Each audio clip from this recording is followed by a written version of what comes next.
करा सुरू. Yes. Which topic we are going to learn? Western political thinkers किंवा thoughts. एक इंटरेस्टिंग प्रवासाला सुरुवात करत आहोत. सगळ्यात पहिली सूचना की वेळेवर यायचं. टायमिंग 4चा आहे. सो 4ला 5 मिनिटं कमी असताना येऊन थांबायचं. सगळ्यात पहिली सूचना.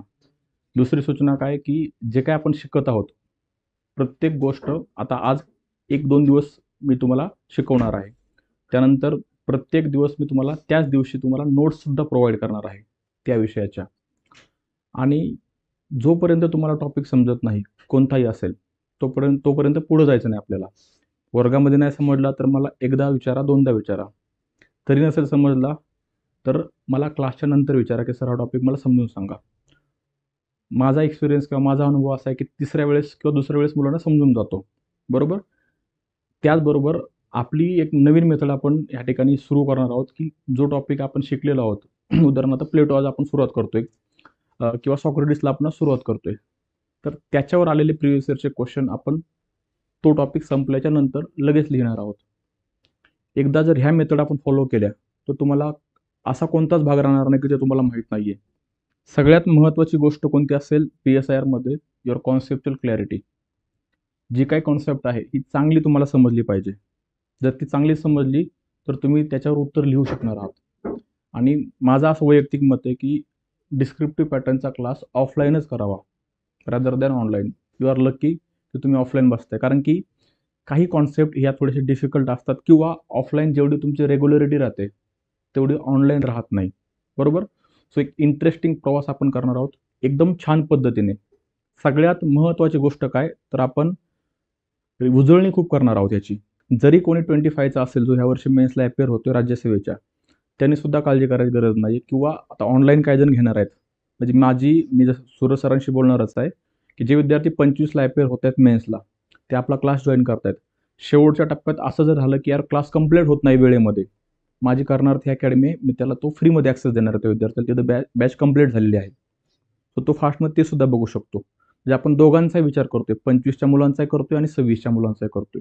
माझं नेचर नाही काय करण्याचं, मला त्या ठिकाणी गोष्टी रिपीट घ्यायला आवडतात त्याच आणि ऑफलाईन जर असेल तर मला प्रश्न विचारायला पण खूप आवडतं मुलांना. ओके. सो त्याची काळजी तुम्ही करायची नाहीये. तुम्ही प्रॉपर तुमचं काम एकच आहे, जे तुम्हाला सांगितले ते वेळेवर करणं. आणि 15 दिवस कंप्लीट झाल्याच्या नंतर आपण टेस्ट सिरीज सुद्धा घेणार आहोत. मग सुरुवातीच्या टप्प्यात आपण टेस्ट सिरीज फुल लेंथची घेणार नाही आहोत. तुम्हाला 19 प्रश्न लिहिणं जड जाईल, जे काय आपण त्या दिवशी डिस्कस केलेले आहेत. तेवढे प्रश्न लिहायचे नाही सुरुवातीला. प्रश्न किती लिहायचे? 4, 5, 8. हळूहळू त्या ठिकाणी तुमची ग्रोथ झाली पाहिजे. एकाच दिवशी जर बसलात तर ते शक्य होणार नाही किंवा तेवढी गुणवत्ता त्या उत्तरामध्ये नसेल. ओके. सो ते आपल्याला करायचं आहे. सगळ्यात सुरुवातीला आपण आज सुरुवात करतोय टॉपिक नंबर 10. सिलेबस मधला 10वा क्रमांकाचा टॉपिक आहे. बरोबर ना. पाश्चिमात्य राजकीय विचारवंत, वेस्टर्न पॉलिटिकल थिंकर्स. बरोबर का. आता हा त्या दिवशी बऱ्यापैकी मुलं आता आज दिसत आहेत जे नवीन चेअर ज्यांनी त्या दिवशी सेशन अटेंड नाही केलं ओरिएंटेशनचं. बरोबर. तर तुमच्यासाठी भगीरथ ॲप डाउनलोड करा. ओरिएंटेशनचं लेक्चर त्यामध्ये फ्रीमध्ये आहे. ते बघा. का बघा सांगतोय त्याचं कारण म्हणजे आपण खूप सारे डायमेन्शन डिस्कस केलेले आहेत. बरोबर. त्यानं तुम्हाला क्लॅरिटी येईल की आपण टॉपिक नंबर 10 काय बघतोय, कारण की हा बेस आहे PSIRचा आणि त्या दिवशी मी एक्झाम्पल सहित सांगितलेलं आहे. ओके. सिलेबस PSIRचा असेल किंवा इतर कोणत्याही मुख्य परीक्षेच्या GSचा असेल तो तुमच्या तोंडपट असला पाहिजे, तरच तुम्हाला त्या गोष्टी समजणार आहेत की बाबा आपण काय करतोय किंवा करंटच्या गोष्टी लिंक करता येणार आहेत. आता सिलेबस का पाठ असावा? आपण काय करणार? We are going to learn the theory of justice of Plato. प्लेटोची आपण न्यायाची संकल्पना अभ्यासणार आहोत. सो आपल्याला ती न्यायाची संकल्पना प्लेटोची ही जॉन रॉल्सच्या न्यायाच्या संकल्पनेशी लिंक करता आली पाहिजे. आपल्याला तीच न्यायाची संकल्पना गांधींच्या संकल्पनेशी लिंक करता आली पाहिजे. That is the interlinkages of the syllabus. असं केल्यानंतरच तुम्हाला स्कोर येणार आहे. ओके. सो ह्या जर्नीमध्ये तुम्हाला मी वारंवार तुमच्याकडनं करून घेणार आहे. सो सगळ्यात पहिल्यांदा आणि ह्या बोर्ड नोट्सही तुम्हाला मिळणार आहेत, ज्या आजपर्यंत समजा आपण केलेलं नाही पण आता मी अगोदरपासून करतोय. Whatever I am writing on the board while teaching to you, हे तुम्हाला PDFच्या स्वरूपात तुमच्या ग्रुपवर मिळणार आहे. जो आपला PSIRचा ग्रुप असेल, प्रायव्हेट ग्रुप असेल जो. ओके. जे बॅचचे पोरं त्यांसाठी त्यात तुम्हाला PDF नोट्स असतील सेपरेटली आणि तुम्हाला हे बोर्ड नोट्स असतील. बरोबर. PDF नोट्स इथेही दिले जातील तुम्हाला आणि तिथेही पोस्ट केले जातील जे ऑनलाईनचे विद्यार्थी त्यांच्यासाठी. तर लिहा. आणि मी जे काय बोलतोय, मी जे काय बोर्डवर लिहितोय, प्रत्येक गोष्ट तुमच्या नोट्समध्ये असली पाहिजे. पाश्चिमात्य वेस्टर्न पॉलिटिकल थॉट.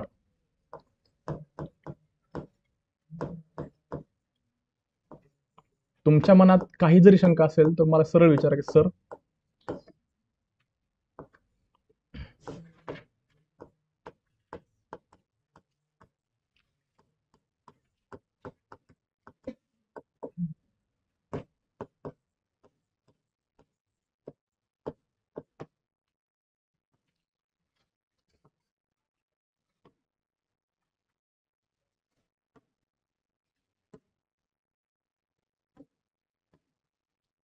आणि तुमच्या अक्षरावर, तुमच्या नोट्सवर प्रेम करा.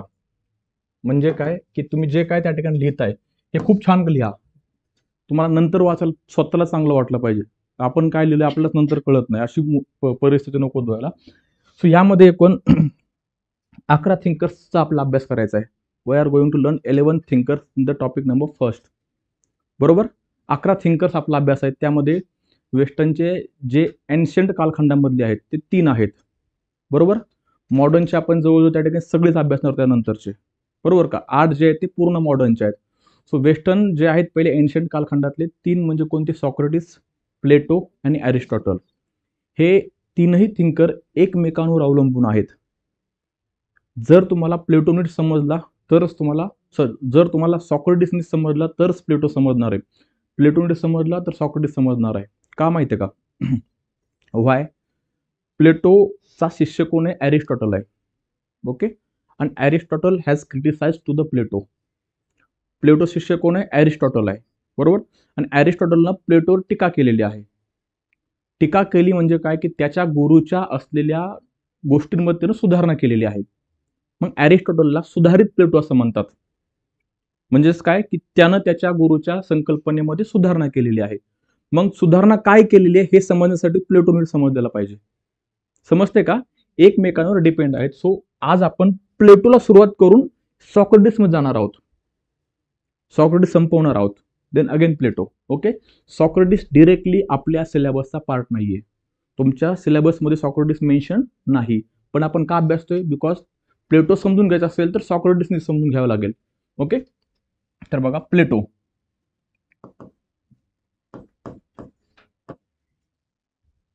प्लेटो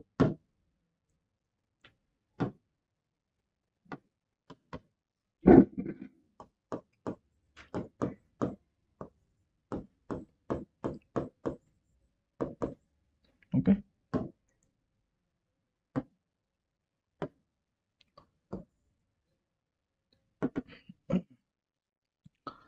प्लेटो हा कुठला होता रे बरं? हा, ग्रीस. ओके.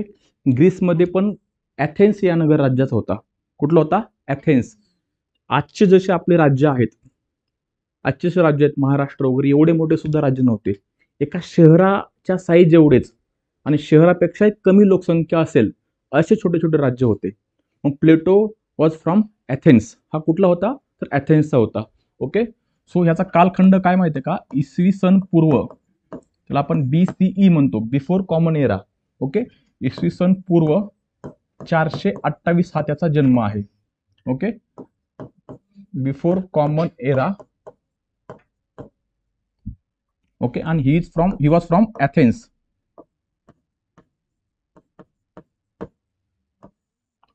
प्लेटो ही ॲथेन्सचा होता आणि सॉक्रेटिस सुद्धा ॲथेन्सचा होता. ओके. इंटायर प्लेटोच्या संकल्पना झाल्याच्या नंतर प्लेटोचं जे चित्र तुमच्या डोळ्यासमोर उभं राहणार आहे ते नेहमी तुम्हाला बोटावर असलं पाहिजे की प्लेटो काय म्हणतोय. ओके. सो प्लेटो हा ॲथेन्सचा होता आणि सॉक्रेटिस सुद्धा ॲथेन्सचा होता. बरोबर. आता बघा, कोणत्याही व्यक्तीचे विचार समजून घेण्यासाठी तो व्यक्ती कसा आहे त्याची पार्श्वभूमी आपल्याला समजून घ्यावी लागेल. ओके. आता प्लेटो जो होता हा आदर्शवादी होता. आयडियलिस्ट पर्सनॅलिटी आपण ज्याला म्हणतो. आदर्शवादी म्हणजे काय? मी तुम्हाला IRच्या संदर्भात 3 की कॉन्सेप्ट सांगितल्या होत्या. 3 कॉन्सेप्ट कोणत्या? तर आदर्शवादी, उदारमतवादी आणि वास्तववादी. ह्या 3 विचारधारा या आंतरराष्ट्रीय राजकारणाकडे वेगवेगळ्या पर्स्पेक्टिव्हनं बघतात. त्यात मी तुम्हाला हे सांगितलं होतं की वास्तववाद जो आहे की राज्य कसं असलं, आंतरराष्ट्रीय राजकारण कसं असलं पाहिजे हे ते बघतात, ते सांगतात. आदर्शवादी काय सांगतात की काय आहे हे वास्तववादी सांगतात, आणि आदर्शवादी काय असलं पाहिजे, समाज कसा चांगला असला पाहिजे. बरोबर. प्लेटो हा आदर्शवादी होता, म्हणजे समाज कसा असला पाहिजे, ॲथेन्स कसं असलं पाहिजे, सोसायटी कशी असली पाहिजे, या संदर्भातचं त्या ठिकाणी तो आकलन करत होता. सो हा कसा होता, आदर्शवादी होता. लक्षात ठेवा, कसा आदर्शवादी.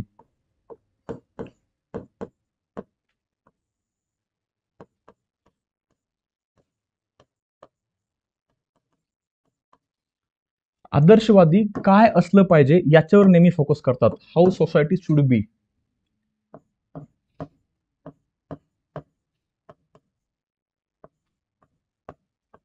समाज कसा असला पाहिजे.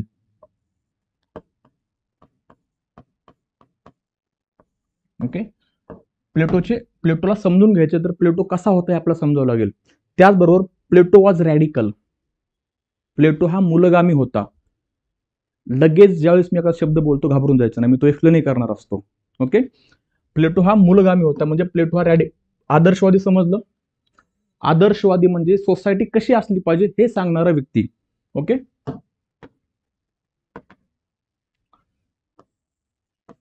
मूलगामी किंवा त्याला आपण रॅडिकल असं म्हणतो. So what is the radicalism? मूलगामी म्हणजे काय, कोण सांगेल मला? रॅडिकल म्हणजे काय, मूलगामी म्हणजे काय? Very good.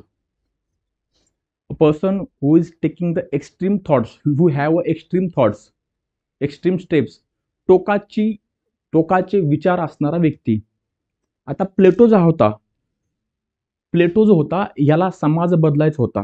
प्लेटोच्या त्या कालखंडामध्ये प्रॉब्लेम्स काय होते, तर ॲथेन्समध्ये प्रचंड मोठ्या प्रमाणामध्ये भ्रष्टाचार होता. बरोबर. ॲथेन्समध्ये भ्रष्टाचार होता.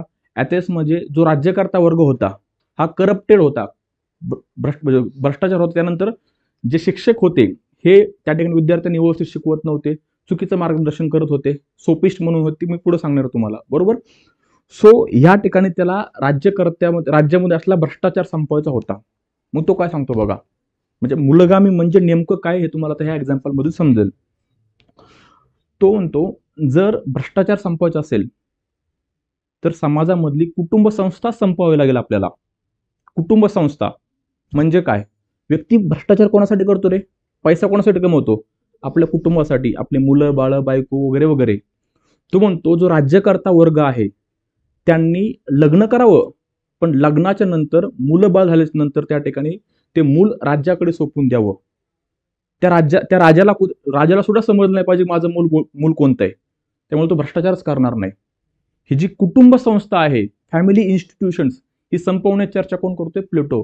आपण आजच्या घडीला भ्रष्टाचारासाठी काय करतोय, कायदे आणतोय, हे नॉर्मल वे झाला, पण कुटुंब संपून टाका ही टोकाची भूमिका आहे, त्याला म्हणायचं रॅडिकल. सो प्लेटो हा मूलगामी होता, रॅडिकल होता. समजते का? ओके. त्याचबरोबर आपण त्याला असे म्हणतो की तो कल्पित दर्श सुद्धा होता. कल्पित दर्श म्हणजे काय माहितीये का, कल्पनांच्या जगामध्ये रमणारा कल्पित दर्श. ओके. इथं त्याला ह्यात पण तुम्ही स्केच करू शकता. आयडियलिस्टिक मध्ये सुद्धा कल्पित दर्श म्हणजे कल्पनांच्या जगामध्ये रमणारा. कल्पित दर्श थोडं आयडियलिस्टिक वेनेस तुम्ही त्याला स्केच करू शकता. ओके. कल्पित दर्श. अजून पुढे बघा आता, प्लेटोच्या कालखंडामध्ये समाज कसा होता. ओके. जे सोसायटीमध्ये काय होतं तर ऍग्रिकल्चरल सोसायटी होती, कृषक समाज लिहून देतो मी, डोंट वरी.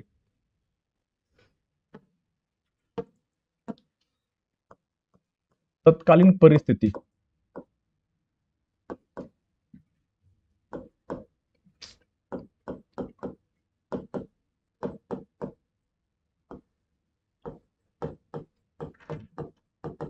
तत्कालीन परिस्थिती. ऍग्रिकल्चरल सोसायटी म्हणजे समाजामध्ये मोस्ट ऑफ दी जे लोक होते हे शेतीवर अवलंबून होते.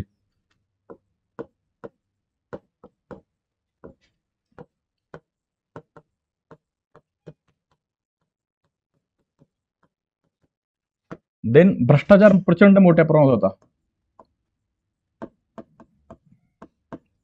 भ्रष्टाचार प्रचंड मोठ्या प्रमाणात होता. करप्शन. त्याचबरोबर असमानता होती, इनइक्वॅलिटी.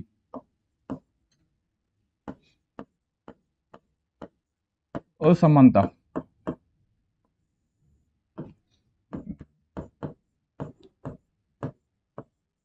आपण ह्या गोष्टी का समजून घेतोय? आपला प्लेटोही समजला पाहिजे, त्या काळचा समाज काय होता, समाजामध्ये कोणत्या गोष्टी होत्या हे आपलं समजलं पाहिजे, बरोबर. त्याचबरोबर त्या ठिकाणी अजून काय, तर पॅट्रियार्कल सोसायटी होती, म्हणजे काय, तर पितृसत्ताक समाज. ओके, पितृसत्ताक समाज.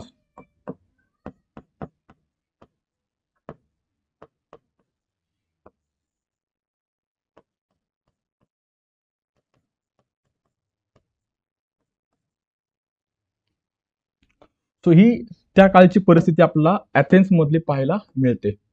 ॲथेन्स प्लेटोज होता. प्लेटोचा सॉक्रेटिसवर प्रचंड विश्वास होता. प्लेटोच्या मते सॉक्रेटिस हा जगातला सगळ्यात ज्ञानी माणूस आहे, आणि तो होता. आज आपण सॉक्रेटिस अभ्यासणार सुरुवातीमध्ये, त्यानंतर आपण प्लेटोचे विचार अभ्यासाला सुरुवात करणार आहोत. एकूण आपल्याला प्लेटोचे 6 सिद्धांत अभ्यासायचे आहेत. 6 theories ऑफ द प्लेटो. त्यामध्ये पहिला थेअरी ऑफ सोल असेल, त्यानंतर थेअरी ऑफ आयडिया असेल, theory of justice, theory of theory of justice असेल, त्यानंतर फिलॉसॉफर किंग असेल, तत्वज्ञ राजा सिद्धांत आपण त्याला म्हणतो. आयडिया म्हणजे काय, तर कल्पना सिद्धांत, आत्म्यास सिद्धांत, न्यायास सिद्धांत, शिक्षणास सिद्धांत, तत्वज्ञ राज सिद्धांत. सगळे सिद्धांत समजल्यानंतर तुम्हाला सगळ्या गोष्टी एकमेकांवर डिपेंड आहेत हे समजेल. अल्टिमेटली बघा, प्लेटोच्या जीवनावर प्रभाव टाकणाऱ्या महत्वाच्या घटनांपैकी एक महत्वाची घटना होती, ती म्हणजे काय, पेलोपोनेशियनचे युद्ध, बरोबर. हा एक त्या ठिकाणी ॲथेन्स आणि स्पार्टा, जसं ॲथेन्स एक नगर राज्य होतं, कुठे होतं, तर ग्रीसमध्ये, तसंच नगर राज्य त्याच्या शेजारच होतं स्पार्टा. भारत पाकिस्तान कसं आहे तर सिच्युएशन, बरोबर. आणि ह्या दोन राज्यांमध्ये कोणतं, ॲथेन्स आणि स्पार्टा, नाव लिहून घेतो, हे नोट्समध्ये असणार आहे, ओके ना. हे सगळ्या गोष्टी नोट्समध्ये असणार आहेत.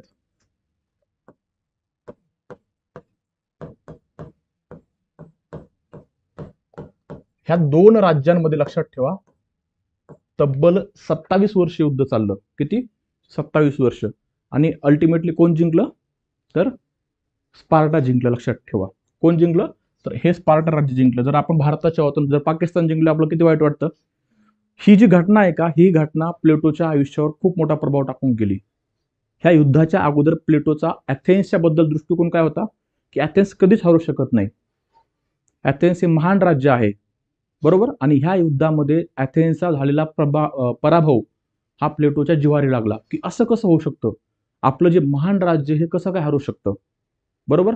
आणि ह्या घटनेनं तो त्या ठिकाणी परत एकदा ॲथेन्सला to make Athens great again, ॲथेन्सला परत एकदा महान बनवायचे, या त्या ठिकाणी ईर्षेनं तो पेटला आणि पराभवाची कारणे शोधू लागला, की what was the reason behind the defeat, पराभवाची कारणे काय, तर आपण का हरलो.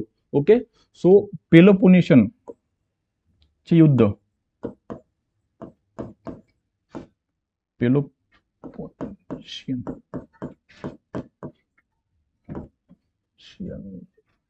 चे युद्ध,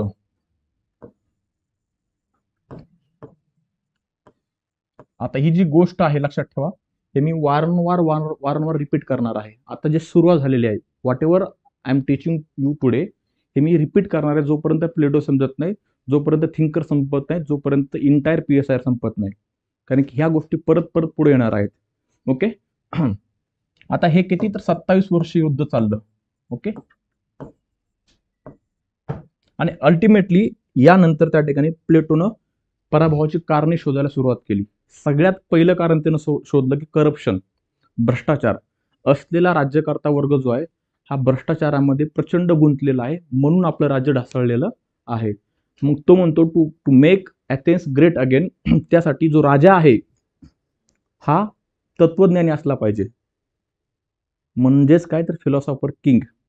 त्यानंतर फिलॉसॉफर किंगकडे कोणते गुण असले पाहिजेत, ह्या राज्यामध्ये न्याय संकल्पना काय काय असले पाहिजे. आता बघा, तुम्हाला मी थेरी सांगतो. ओके, सगळ्यात पहिलं काय, आता हे लिंक करतो मी तुम्हाला दोन स्टेटमेंटचा. सगळ्यात पहिलं काय, की प्लेटोचा आत्म्याचा सिद्धांत. आता तुम्हाला आज असं वाटेल की आत्मा वगैरे आपण शिकतोय PSR मध्ये, नक्कीच PSR शिकतोय का. ओके, तर हे सुरुवात आहे फक्त, आत्म्या सिद्धांत. ओके, तर आपण थेअरी ऑफ सोल मध्ये लिहून घ्या, हेडलाईन टाका, प्लेटोचे सिद्धांत. थेअरी ऑफ सोल, मला वाटतं या वर्षी का 24ला का 23ला UPSC has ask question about the theory of soul का थेअरी ऑफ आयडिया, त्या दोघातून एक प्रश्न आलेला आहे. ओके, देन कल्पनेचा सिद्धांत म्हणजे थेअरी ऑफ आयडिया.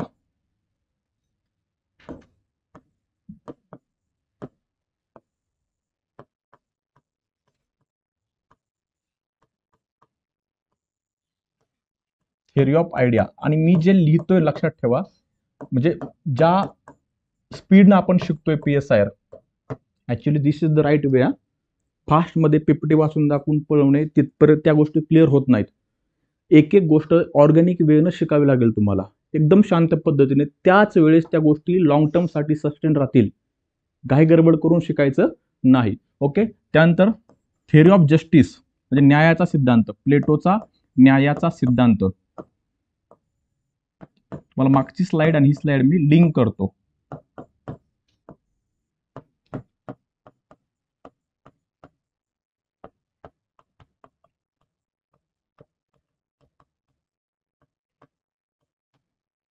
त्यानंतर शिक्षणाचा सिद्धांत,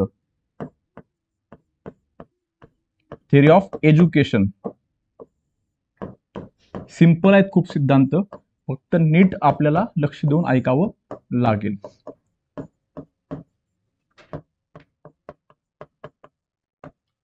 त्यानंतर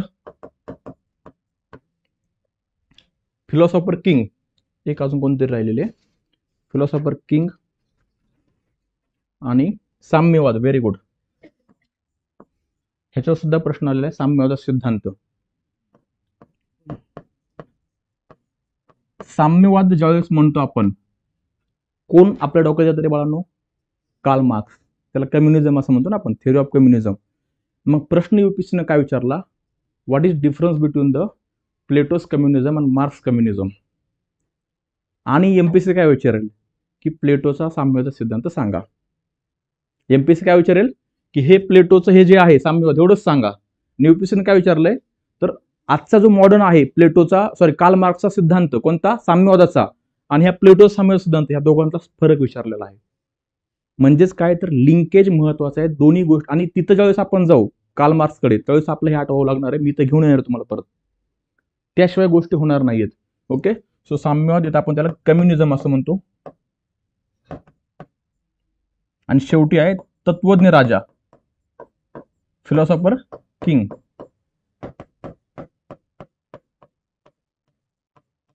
आता बघा, जी प्रिव्हियस स्लाइड आहे, पेलोपोनेशियनचं युद्ध झालं. यामध्ये काय झालं तर स्पार्टाचा पराभव झाला, बरोबर का? हा, ॲथेन्स झाला. म्हणजे तुम्ही जिवंत आहात काय बघतोय मी, जागे आहात का? ओके, ॲथेन्सचा पराभव झाला. कोणा झाला? ॲथेन्सचा. दिसतंय का तुम्हाला बोर्ड? नाहीतर इथं बसू शकतो मी ह्या ठिकाणी. कारण शोधायचे आणि परत एकदा काय करायचंय तर ॲथेन्सला महान राज्य बनवायचंय.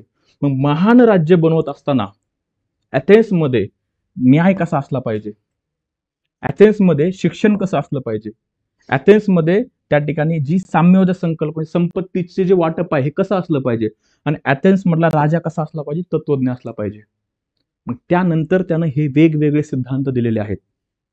त्यानंतर काय केलं तर हे वेगवेगळे सिद्धांत दिले आहेत. बाबा ॲथेन्समध्ये जीवन पद्धती, ॲथेन्समधील लोकांचं शिक्षण, ॲथेन्समध्ये न्याय संकल्पना, ॲथेन्समधला राजा कसा असला पाहिजे, तत्वज्ञ असला पाहिजे. प्लेटो हा स्वतःला राजा कन्सिडर करायचा, बिकॉज ही वॉज फिलॉसॉफर. असाच व्यक्ती त्या ठिकाणी त्या गादीवर बसला पाहिजे की ज्याला, जो जीवनातील मोहमायापासून दूर गेलेला आहे, ज्याला भ्रष्टाचार नाही करायचा, ज्याला करप्शन नको आहे, ज्याला फक्त आणि फक्त काय करायचंय, लोकांचा उद्धार करायचा, कल्याण करायचंय, पीस पाहिजे, बरोबर ना? काय पाहिजे? पीस पाहिजे, हार्मोनी पाहिजे सोसायटीमध्ये.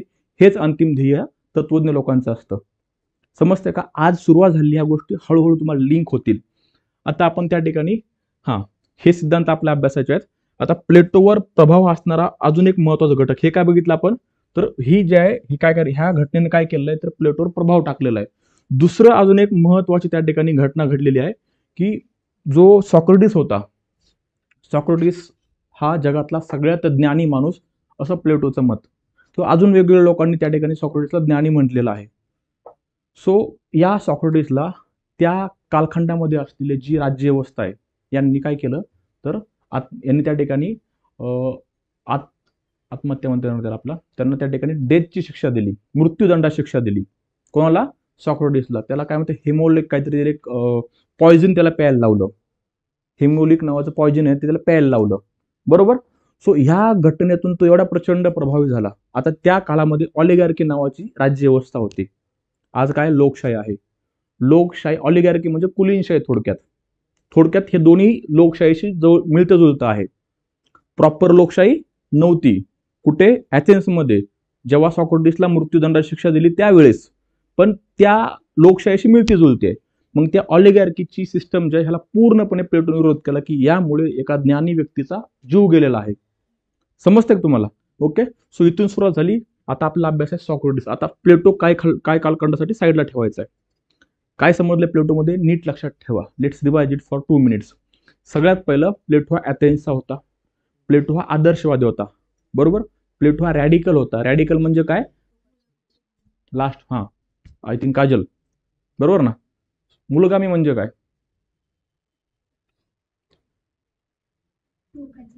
Very good. टोकाची भूमिका घेणारा व्यक्ती. प्लेटो समजून घ्या तरच त्याचे विचार समजतील. त्यानंतर आपण काय बघितलं तर प्लेटोच्या जीवनावर प्रभाव टाकणाऱ्या घटना कोणत्या आहेत? तर सगळ्यात पहिलं पेलोपोनेशियनचं युद्ध. यामध्ये ॲथेन्सचा झालेला पराभव. प्लेटोची संकल्पना, धारणा काय होती की ॲथेन्स हे महान राज्य आहे. Athens was the greatest state. But after that what happen? त्याचा पराभव झाला. सो त्याला त्या पराभवाची कारणे शोधायची होते आणि ॲथेन्सला परत एकदा to make great again Athens, त्याला ॲथेन्सला परत एकदा महान बनवायचं होतं. मग त्यातून त्यातून ह्या वेगवेगळ्या संकल्पना मांडलेल्या आहेत. अल्टिमेटली त्याला राज्यकर्ता कोण पाहिजे होता? तर फिलॉसॉफर किंग पाहिजे होता. बरोबर. आता हे बघत असताना आपला सॉक्रेटिस समजून घ्यावं लागेल. सॉक्रेटिस समजला तर ह्या जे सिद्धांत आहेत हे सिद्धांत समजतील. मग आपण एंटर करणार आहोत सिद्धांतामध्ये. ओके. आता हेडलाईन टाका सॉक्रेटिस.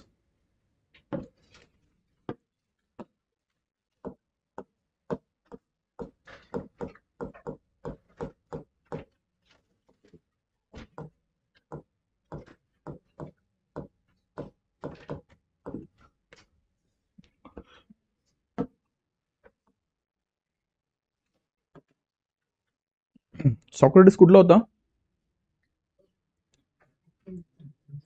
नक्की का पाकिस्तान? अथेन्सच होता. Okay.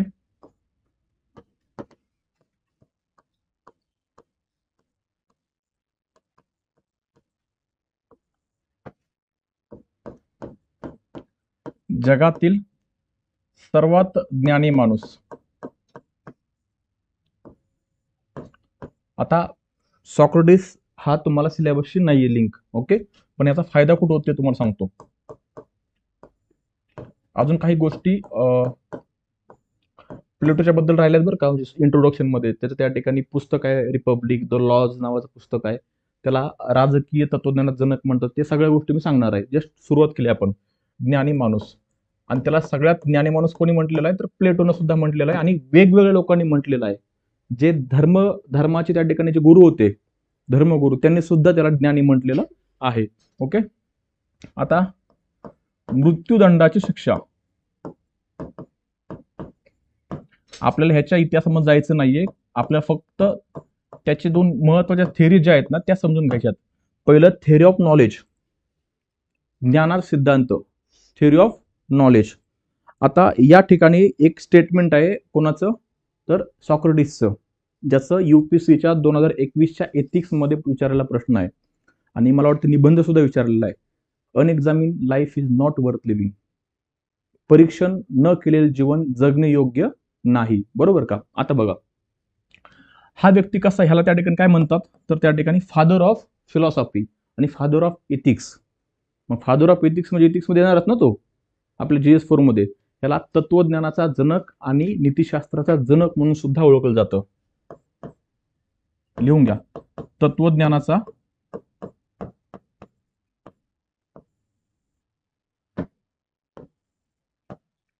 नीतिशास्त्राचा Janak.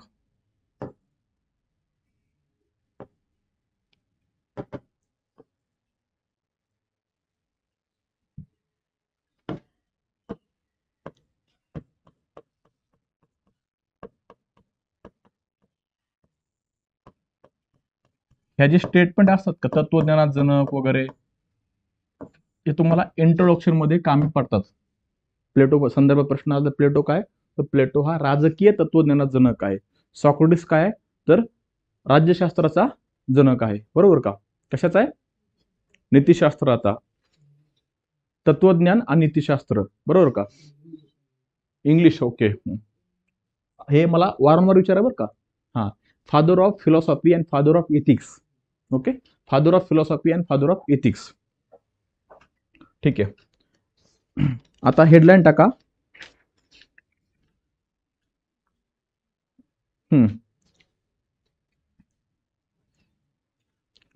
Theory of knowledge, ज्ञानाचा सिद्धांत.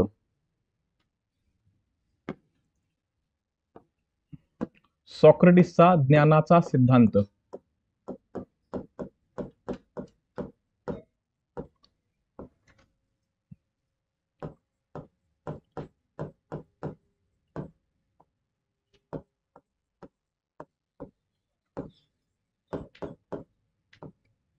Socrates theory of knowledge.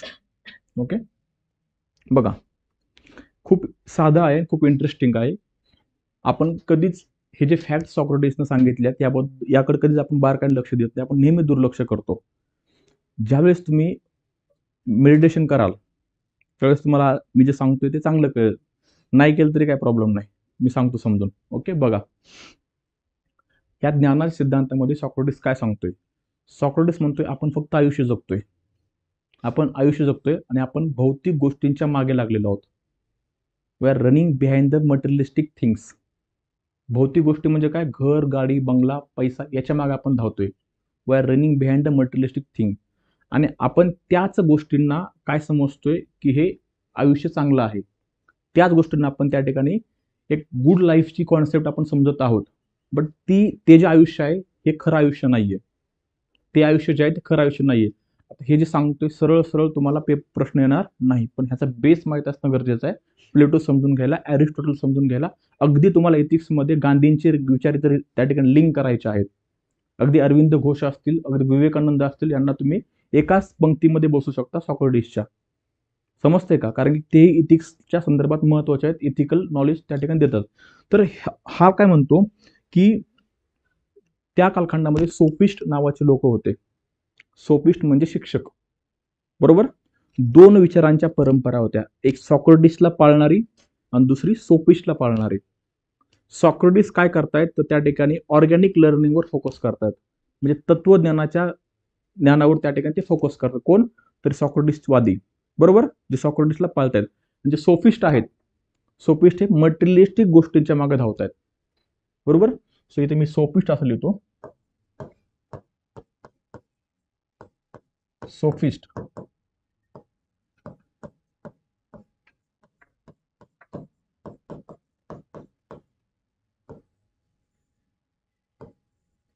हे कोण होते?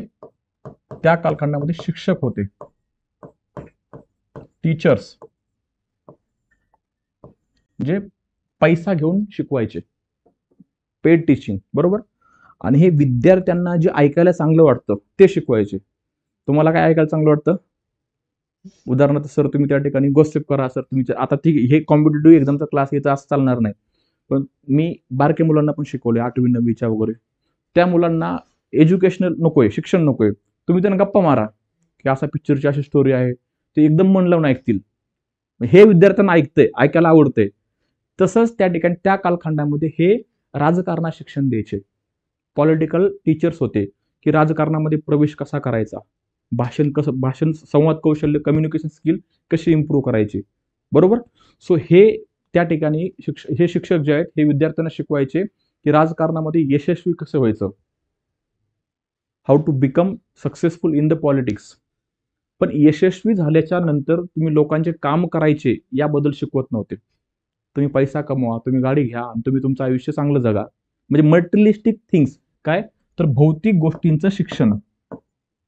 Materialistic things. ओके, भौतिक गोष्टींचं शिक्षण.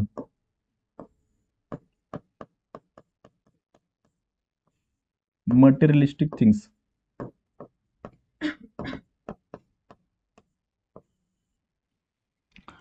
आता हे जे आहे याच्यावर त्या ठिकाणी सॉक्रेटिसनं टीका केली.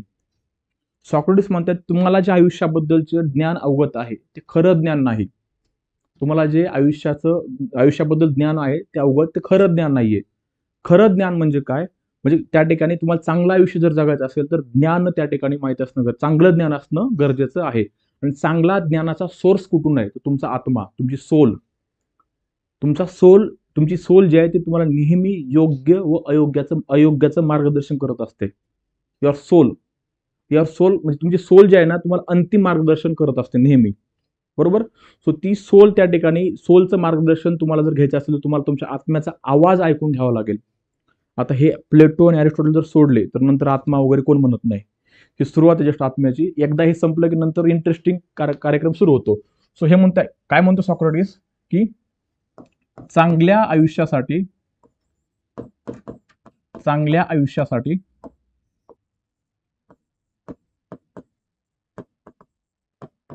For good life we have to get the knowledge of the we have to get knowledge from the soul. चांगल्या आयुष्यासाठी आत्म्याचा आवाज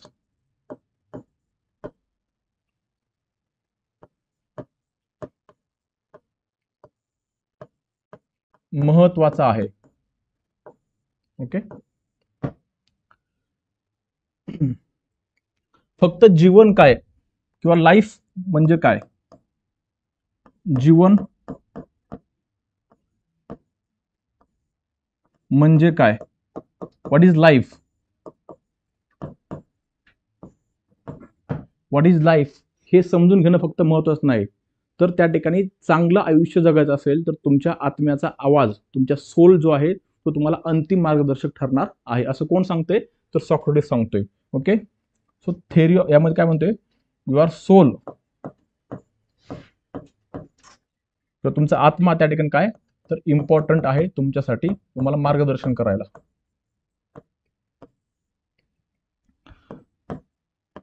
चांगले ज्ञान, चांगल्या आयुष्याचे ज्ञान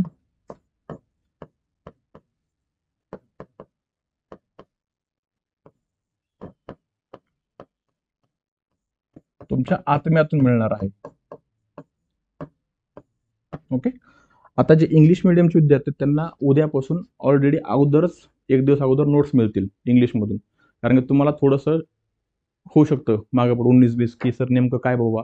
सो हे तुम्हाला रिडिंग करून यायचंय आणि त्यात कॉन्सेप्ट समजून सांगायला मी आहे या ठिकाणी. आणि त्यात काय नाही समजलं तर परत मला विचारायचं. ओके. तुम्हाला नोट्स उद्यापासून अगोदरच मिळतील. So don't worry about it. Okay. So आता तो काय म्हणतो बघा. Unexamined life is not worth living. लिहून का स्टेटमेंट. परीक्षण न केलेले जीवन किंवा unexamined life is not worth living. परीक्षण न केलेले जीवन जगणे योग्य नाही. Unexamined life is not worth living.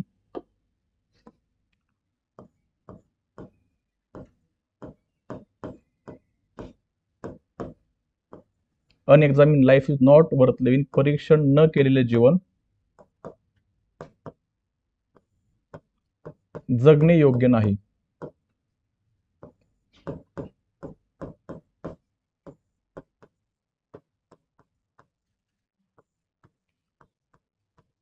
तुम्ही तुमच्या आयुष्यामध्ये ज्या काही कल्चर फॉलो करताय, संस्कृती फॉलो करताय, ज्या रूढी परंपरा तुम्ही फॉलो करताय, ती प्रत्येक गोष्ट तुम्ही त्याचं परीक्षण केलेलं आहे का? ती योग्य आहे की अयोग्य आहे? या गोष्टीचं तुम्ही परीक्षण करणं गरजेचं आहे. ओके. कन्फर्म 2019 ला स्टेटमेंट आलं होतं एथिक्स मध्ये. कन्फर्म. ओके. मला एस एकदा बघावं लागेल. ते आलेलं माहिती आहे पण एअर मला माहित नाहीये. सो तुम्ही जे जीवन जगत आहात अनएक्झामिन्ड लाईफ म्हणजे ज्याचं तुम्ही एक्झामिनेशन केलेलं नाही. Unexamined life is not worth living. तुम्ही जे जीवन जगत आहात, तुमच्या आयुष्यामध्ये तुम्ही जी संस्कृती फॉलो करत आहात, ज्या रूढी परंपरा फॉलो करत आहात, त्याचं तुम्ही परीक्षण केलेलं जर नसेल तर तुमच्या जीवनाला काहीच अर्थ उरत नाही. आता आपण आपल्या रेग्युलर जीवनामध्ये त्या ठिकाणी वेगवेगळ्या रूढी परंपरा फॉलो करतो. पण त्या रूढी परंपरा फॉलो करत असताना आपण कधीच त्यासमोर क्वेश्चन उभं करत नाहीत. We are not questioning for that culture. आपण कधी कधी त्या ठिकाणी एखाद्या देवापुढे आपण बकरं कापतो, एखाद्या मुक्या जनावराचा आपण जीव घेतो, पण आपण कधीच क्वेश्चन करत नाही की हा सगळं आपण का करतोय, वाय वी आर डुईंग दिस. आपण त्याच्यावर त्या ठिकाणी डोळे झाकून विश्वास ठेवतो. सो ते जे आपण आयुष्य जगतोय ते आयुष्य आपण त्याला एक्झामिन केलेलं नाहीये. मग ते एक्झामिन, ते जे आपण ज्या रूढी परंपरा आपण फॉलो करतोय ते योग्य आहेत की अयोग्य आहेत हे कुठून समजून घ्यायचं, तर आवर सोल, आपला आत्मा जो आहे, आपला आत्मा हा आपला अंतिम मार्गदर्शक असतो, की आपल्याला त्या ठिकाणी तो मार्गदर्शन करणार की तुम्ही जे करताय ते योग्य आहे की अयोग्य आहे. That's why every time we have to ask to our soul, whatever I am doing, is that right or wrong. समजते? सो त्या ठिकाणी काय की आपला आत्मा, आवर सोल, अंतिम मार्गदर्शक आहे.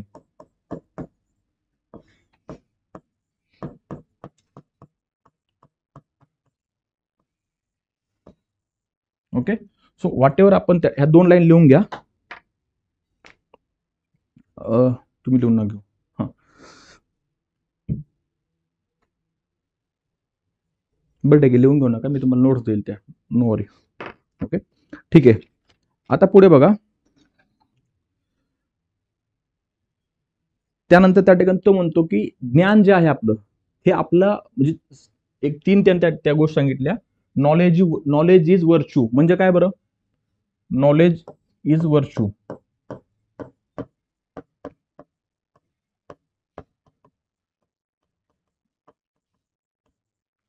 ज्ञान हे सद्गुण आहे.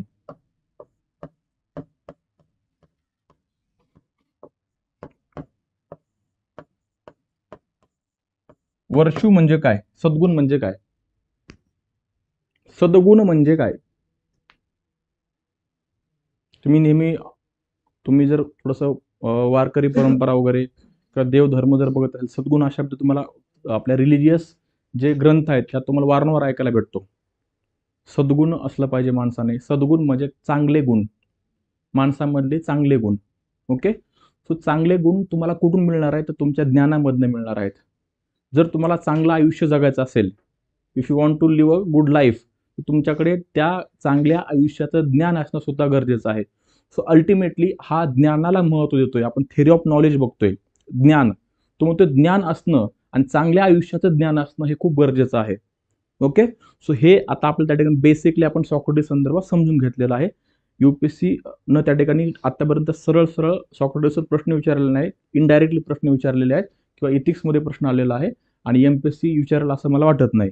फक्त आपला बेस समजून घ्यायचा की हा काय होता, तर खूप इथिकल व्यक्ती होता, बरोबर का? तो त्या ठिकाणी आपण त्याला काय म्हणतो? Father of philosophy, father of ethics, तत्वज्ञानात जनक. तो म्हणतो की चांगलं आयुष्य जगण्यासाठी चांगल्या आयुष्याचं ज्ञान महत्वाचं आहे. त्याच्या विरोधामध्ये सोफिस्ट होते. सोफिस्ट काय करायचे? जे विद्यार्थ्यांना ऐकायला आवडतं ते शिकवायचे. विद्यार्थ्यांना काय आवडतंय किंवा मटेरियलिस्टिक थिंग्स विद्यार्थ्यांना आवडतात, भौतिक गोष्टी, घर, गाडी, बंगला वगैरे, त्या गोष्टी ते सांगायचे. तर तो आणि त्याचे जे फॉलोअर्स आहेत कोणाचे? सॉक्रेटिसचे, ते सोफिस्टवर टीका करायचे. समजते का? सो आपला ह्या बेसिक ह्या सॉक्रेटिस संदर्भात आयडिया आलेली आहे. कोणी आहे का ह्याबद्दल डाऊट्स असलेलं? नाही. ओके, सो बघा, असेल तर विचारा, काही प्रॉब्लेम नाही. आणि ह्या गोष्टी उद्या मी परत रिपीट करणार आहे. उद्याचं लेक्चर सुरू व्हायच्या अगोदर ही जी पीडीएफ आहे, पीडीएफ प्रॉपर ओपन करून एक एक एक एक गोष्ट जी आहे आपण त्याला प्रॉपर डिस्कस करणार आहोत. फक्त आपण जसं सोसायटीमध्ये शिकलो तसं नव्हे, तर आपण एक एक पॉईंट्स यामध्ये डिस्कस करणार आहोत. आता बघा, ह्या theory of soul, theory of soul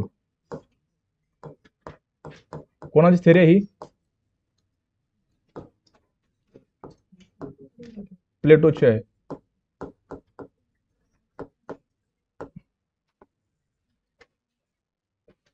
तेवढंच, त्याच्यामध्ये जास्त डीप मध्ये जायची गरज नाही, नो नीड. शिकवायला नंतर ह्याच्यावर पण आपलं एक लेक्चर घेऊ शकतो पूर्ण 2 तासाचं, पण गरजेचं नाहीये. आपला बेस कळणं गरजेचं आहे. ओके,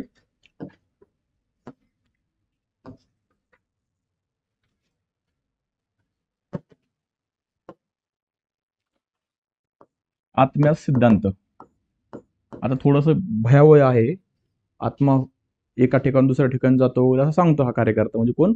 तर प्लेटो. प्लेटो कसा आहे? तर कल्पित दर्श आहे, कल्पनांच्या जगामध्ये रमणारा व्यक्ती.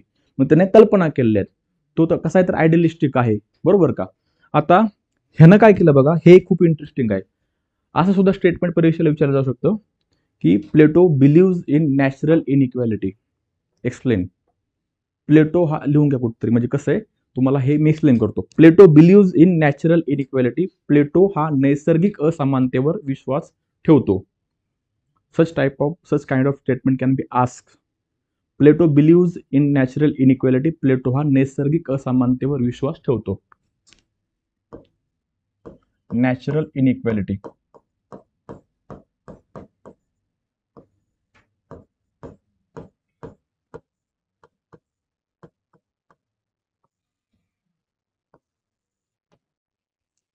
ओके. आता प्लेटोनं काय केलं माहिती का, माणसांचं 3 गटामध्ये वर्गीकरण केलं. Plato has classified person in the 3 categories. 3 कॅटेगरीमध्ये तिनं माणसांचं वर्गीकरण केलं. एक आहे, आता इंग्लिशमध्ये पण लिहितो, मराठीत पण सांगतो, एक आहे सोनेरी माणूस, म्हणजे त्याला पूर्णपणे सोनं लावलं होतं पूर्ण त्याच्या अंगाला, बरोबर का, असं काही नव्हे. ओके. सोनेरी माणूस. आता सगळं एक्सप्लेन करतो, एक लिहा. सोनेरी माणूस म्हणजे मॅन ऑफ गोल्ड.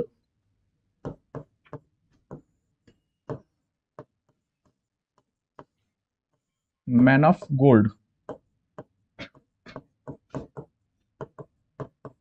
दुसरा, सोन्यानंतर काय असतं, चांदी असतं ना, चांदीचा माणूस, मॅन ऑफ सिल्वर. एक 2-3 दिवसानंतर तुम्हाला खूप क्लॅरिटी येईल बरं का. सुरुवातीचे हे थोडेसे थिंकर्स आहेत ना, आपण जे PSI बद्दल परसेप्शन ठरलं असतं की हे राजकारण, जात, धर्म, सत्ता ह्यात आपलं अभ्यासायचं हे थोडं नंतर येतं. पण राज्याची जी सुरुवात आहे ही ह्यांच्या विचारातून झाली, हळूहळू कळतं आपल्याला. सुरुवातीच्या टप्प्यात थोडंसं आपलं हे आउट ऑफ द बॉक्स वाटतं की आपण काय अभ्यासतोय. अगदी मी सुरुवातीला ज्यावेळेस PSI बघितल्यावर म्हणले आत्मा काय, आत्मा वर जाते, आत्मा खाली येते, आणि असं कसं असतं PSI मध्ये, हे आपलं परसेप्शन. पण हा बेस आहे, तुम्हाला पुढे समजणार आहे. ओके. सो चांदीचा माणूस, मॅन ऑफ सिल्वर. त्यानंतर तांब्याचा माणूस. तांब्याचा कोणता बाळा असतो तो, काहीतरी पिक्चर आहे, विष्णू बाळा, तांब्याचा विष्णू बाळा. Man of copper.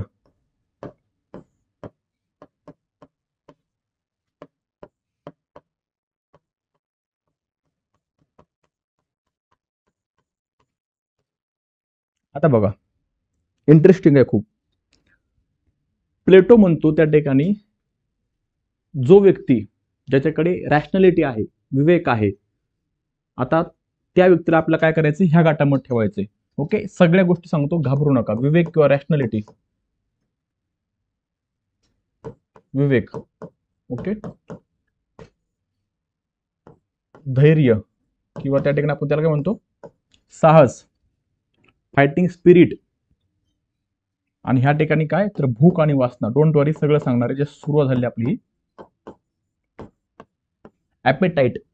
त्या ठिकाणी काय असणार, ॲपेटाईट असणार. बघा, प्लेटो म्हणतो की जो व्यक्ती, ज्या व्यक्तीकडे रॅशनॅलिटी आहे, ज्या व्यक्तीकडे विवेक आहे, या व्यक्तीनं त्या ठिकाणी राज्य सांभाळलं पाहिजे. म्हणजे काय असला पाहिजे, हा राजा असला पाहिजे, किंग. ह्यानं काय केलं पाहिजे तर त्या ठिकाणी सैनिकाचं काम केलं पाहिजे, टू प्रोटेक्ट द स्टेट. आता तुमच्या मनात प्रश्न पडला असेल, डोंट वरी, एक एक प्रश्नाचं उत्तर देतो. ह्याने त्या ठिकाणी काय केलं पाहिजे तर त्या ठिकाणी ऍग्रिकल्चर केलं पाहिजे, व्यापार, शेती वगैरे वगैरे. आता जो व्यक्ती नैसर्गिक, नॅचरली हुशार आहे, ज्याच्याकडे विवेक आहे, नॅचरल बरं का, ह्या शब्दावरून मी तुम्हाला इथपर्यंत आणलेलं आहे, आणि इथून तुम्हाला मी अजून पुढे घेऊन जाणार आहे, हा सिद्धांत कनेक्ट करणार आहे. एखादा व्यक्ती निसर्गातच हुशार असतो, जन्मताच तो हुशार असतो, म्हणजे नॅचरली तो हुशार असतो, बरोबर. तर त्याला पहिल्या गटामध्ये टाकायचं. आता तुमचा प्रश्न असेल की सर कसं ओळखायचं तो कोण हुशार आणि कोण ढ आहे. मग त्यासाठी त्यानं थेअरी ऑफ एज्युकेशन दिलेली आहे, शिक्षणा सिद्धांत. ओके. सो थोडंसं तुमचं त्या ठिकाणी वेट करा, तिथपर्यंत पण आपण पोहोचणार आहोत. थोडक्यात हे करतो, हायलाईट करतो, थेअरी ऑफ एज्युकेशन काय पुढे पण शिकणार आहोत. त्यानं काय केलं, शिक्षणाचं वय वर्ष 0 ते 50 पर्यंत वर्गीकरण केलं. 0 to 50. शून्यापासून 20 पर्यंत सगळे शिकतील, बरोबर. काही ठिकाणी 18 सांगितलेलं, काही 20 सांगितलेलं, आपण 20 कन्सिडर करूयात. 20व्या वर्षी चाचणी होईल. आता मी फक्त हायलाईट सांगतोय, डीपमध्ये आपल्याला बघायचं ते. 20व्या वर्षी परीक्षा होईल, टेस्ट होईल. जे व्यक्ती 20व्या वर्षी फेल होतील, जे व्यक्ती 20व्या वर्षी फेल होतील त्यांना ह्या गाठी टाकलं जाईल. त्यांनी काय करायचं, म्हणजे ह्यांनी काय करायचं, राज्यामध्ये ऍग्रिकल्चर, व्यापार वगैरे करायचा. जे पास होतील त्यांना पुढे ढकललं जाईल. त्यांची परत वयाच्या 30व्या वर्षी दुसरी टेस्ट होईल. जे पास होतील किंवा जे फेल होतील त्यांना इथं टाकलं जाईल. कशासाठी, तर राज्याचं प्रोटेक्शन करायला. बरोबर. आणि जे पास होतील ते त्या ठिकाणी काय करतील, तर राज्यकारभार सांभाळतील, राजा बनतील. आता मनात प्रश्न पडला असेल तुमचा, सर जर 100 लोक जर राजे झाले, पास झाले, बरोबर ना, तर त्या ठिकाणी राजा कोण बनेल? कारण की असं नाही की एकच पास होईल, खूप लोक हुशार असू शकतो राज्यामध्ये. मग राजा कोण बनेल? मग प्लेटोच्या विरोधकांनी प्लेटोला प्रश्न विचारला की जर 100 लोक पास झाले, अंतिमता 50 वर्षापर्यंत 100 लोक गेले, तर त्या 100 पैकी एक व्यक्तीच राजा बनणार आहे. राज्यावर राज्य कोण करेल? मग प्लेटो म्हणला, खूप इंटरेस्टिंग आहे बरं का. बघा, कल्पित दर्शन नावाची संकल्पना आहे, विचारामध्ये रमणारा, स्वतःच्या विचारात रमणारा आदर्शवादी विचार. प्लेटो म्हणला जे 100 लोक पास झालेत त्या लोकांना जी भौतिक गोष्ट आहेत, मटेरियलिस्टिक, राज्य वगैरे करायचं, ह्या मोहमायापासून ते दूर असणार आहेत. मी जे सांगतो नीट ऐका, इंटरेस्टिंग आहे. 100 लोक पास झाले, 100 लोकां हे जे 50 वर्षांनी शिक्षण पूर्ण केले त्यांना राज्यावर राज्य करायचं नसणार आहे, त्यांना अजून शिक्षण घ्यायचं असणार आहे. बरोबर. मग जे लोक आहेत राज्यामधले ते त्यांना रिक्वेस्ट करतील की तुम्ही हुशार आहात, तुम्ही आमच्यावर येऊन राज्य करा. बरोबर का. आता मी जे सांगतोय तुम्हाला सगळं आदर्श वाटते का नाही? असं प्रॅक्टिकल कुठं घडत आहे का? मग त्यामुळे त्याला कल्पित दर्शन म्हटलेलं आहे की तो कल्पनांच्या जगामध्ये रमणारा. मग 100 लोकांना हे येऊन रिक्वेस्ट करतील लोक की तुम्ही हुशार आहात, तुम्ही आमच्यावर राज्य करा. मग त्यातला एक जण बाहेर येईल आणि काय करेल, तर त्यांच्यावर राज्य करेल. असं कुठंच घडत नाही, त्यामुळे त्याला आपण कल्पित दर्शन म्हणतो. ते ठेवा बाजूला. त्यात पण एक प्रश्न बनलेला आहे, तुम्ही तुम्हाला नंतर सांगेल पुढं. आता बघा, हे जे व्यक्तींचं वर्गीकरण केलं, क्लासिफिकेशन ऑफ द मेन, हे जे वर्गीकरण आहे, हे वर्गीकरण म्हणजे काय, तर नॅचरल इनइक्वॅलिटी आहे. निसर्गातच कोणतरी हुशार असणार आहे, निसर्गातच कोणतरी हुशार नसणार आहे. ही काय तर इनइक्वॅलिटी आहे, बट नॅचरल आहे. आणि याच्यावर प्लेटोचा विश्वास आहे. समजलं? प्लेटो बिलीव्ह इन नॅचरल इनइक्वॅलिटी. ही जी नैसर्गिक असमानता आहे, ह्या गोष्टीवर त्याचा विश्वास आहे. असा प्रश्न सुद्धा येऊ शकतो की एक्सप्लेन करा ही स्टेटमेंट. समजतंय? यूपीएससी येणार नाही, एमपीएससी येऊ शकतो. एवढा सोपा यूपीएससी विचारत नाही.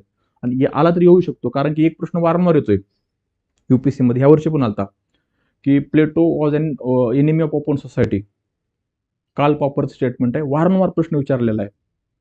प्लेटो हा खुल्या समाजाचा शत्रू आहे म्हणून हा प्रश्न आहे. कार्ल पॉपरनं प्लेटो टीका केली होती, ते पण मी तुम्हाला सांगणार आहे.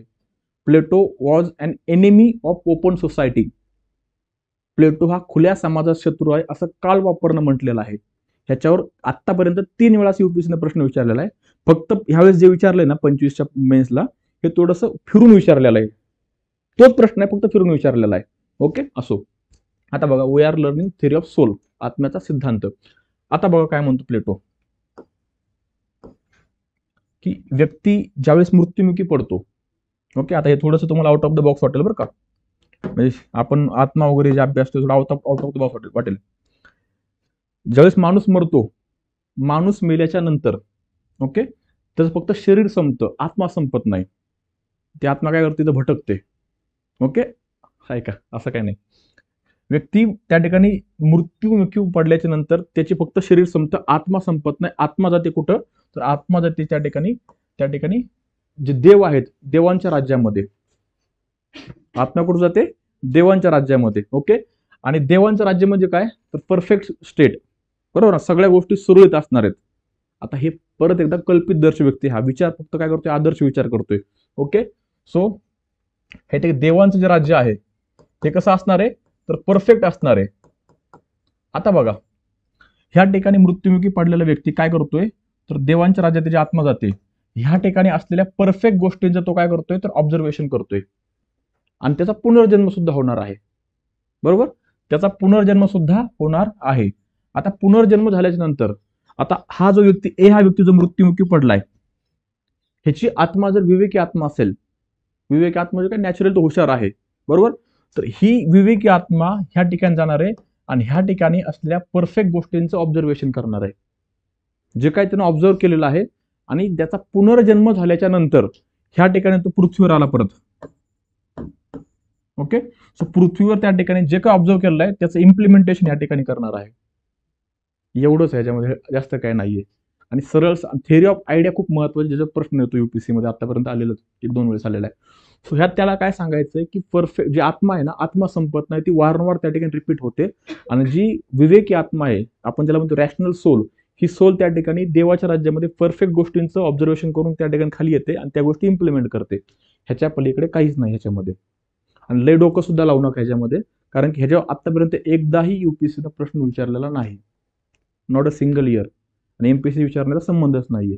जरी आला तर नोट्समध्ये खूप साध्या साध्या पद्धतीने लिहून दिले, एक पान दिलेलं आहे, त्यात हेच आहे, त्यात ह्याच गोष्टी सांगितलेल्या आहेत, त्याच्या पलीकडे काही नाही. ओके, बघा आता पुढे बघा, पुढे इंटरेस्टिंग गोष्ट आपण त्या ठिकाणी घेणार आहोत, थेअरी ऑफ जस्टिस.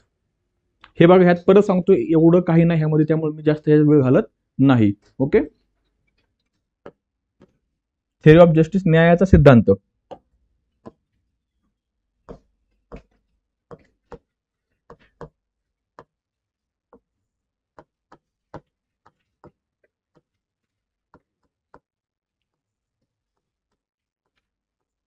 आता थोडा हा महत्वाचा आहे बरं का. हा का महत्वाचा आहे?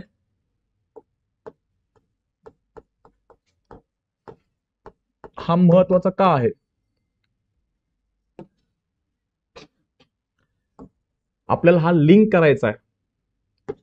रॉल्सची न्यायाची संकल्पना, जॉन रॉल्सची, गांधींची न्याय संकल्पना आणि आजच्या आधुनिक न्याय संकल्पना, याच्याशी आपला उत्तरामध्ये 1 ते 2 लाईन मध्ये प्लेटो न्यायाबद्दल काय म्हणतो हे आपल्याला लिहायचं आहे.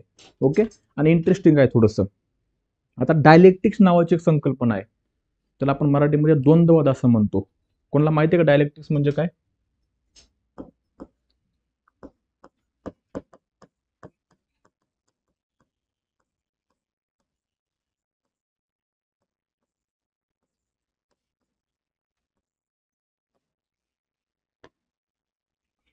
काय तुझ्या डायलेक्टिक्स म्हणजे काय? Teaching through dialogues. Very good. How? संवादातून शिक्षण, पण कसं? येस, संवादांच्या माध्यमातून. येस, व्यक्तीला त्याच्या आर्ग्युमेंटच्या मर्यादा समजल्या पाहिजेत. आता उदाहरणार्थ बघा, एक्झाम्पल सांगतो तुम्हाला मी. मला आता सुमित असं म्हणतोय की सर, मुलींचं लवकर लग्न झालेलं बरं आहे असं मला वाटतंय. ओके, सुमितनं असं मला सांगितलं. मी सुमितला प्रश्न विचारला की असं का तुला वाटतंय? मी म्हणला सर काय आहे, मुली बरोबर शिकत नाहीत. मग तो सांगेल तो सांगेल की असं असं आमच्या गावात एक्झाम्पल घडलंय. मग मी त्याला म्हणलं की ठीक आहे, तुझे तर असं घडलेलं आहे, पण माझ्या पाहण्यामध्ये असं पण एक मुली आहेत की ज्या शिकून मोठ्या झालेल्या आहेत. मग ह्याच्यावर तुझं काय म्हणणं आहे? सुमितला आर्ग्युमेंटच्या माध्यमातून प्रश्न विचारून त्याच्या, तो जो बोलतोय ते जे त्या ठिकाणी विचार आहेत याच्या मर्यादा त्याला समजून सांगणे. वादविवाद म्हणजे काय बघा, वाद, एक जण वाद करणार आहे, सुमित काहीतरी सांगतोय, सुमितला मी काउंटर आर्ग्युमेंट करतोय. ओके, त्याला आपण काय म्हणतो? विवाद. आणि दोघांच्या बोलण्यातून एक नवीन संकल्पना, नवीन विचार समोर येतात, त्याला काय म्हणतो आपण? सुसंवाद. थोडक्यात काय तर उदाहरणार्थ डेमोक्रेसी बद्दल कोणाचं काहीतरी मत आहे, लोकशाही बद्दल. ओके, सो लोकशाही हा टॉपिक आहे.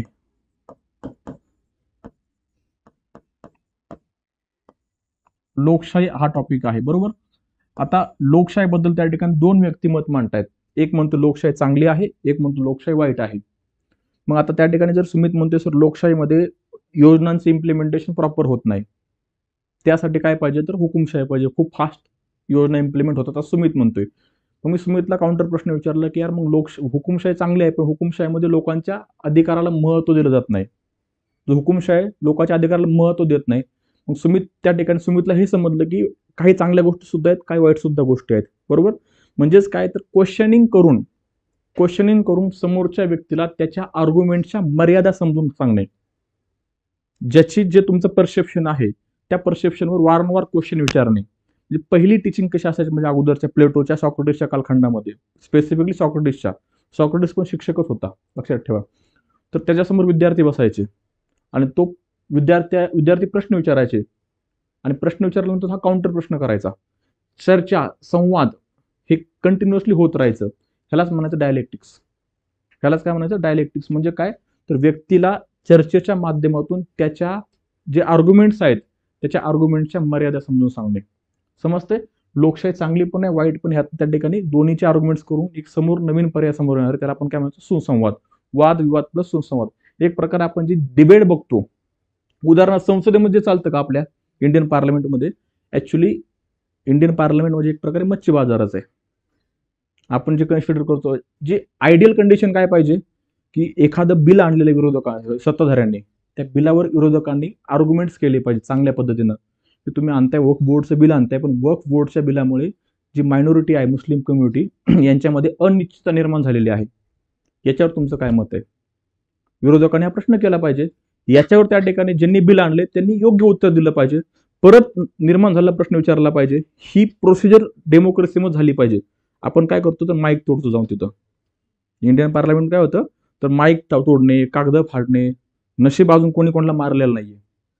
मला वाटते कर्नाटकच्या असेंब्लीमध्ये स्पीकरला मारलं होतं, खरंय का, युपीत पण झालं होतं, आपल्या महाराष्ट्रामध्ये पण, नाही स्पीकरला नव्हतं मारलं, दुसऱ्या मेंबरला मारलं होतं, वांदळींनी कोणत्या काहीतरी कानाखाली मारले होते मराठीमध्ये बोल म्हणून.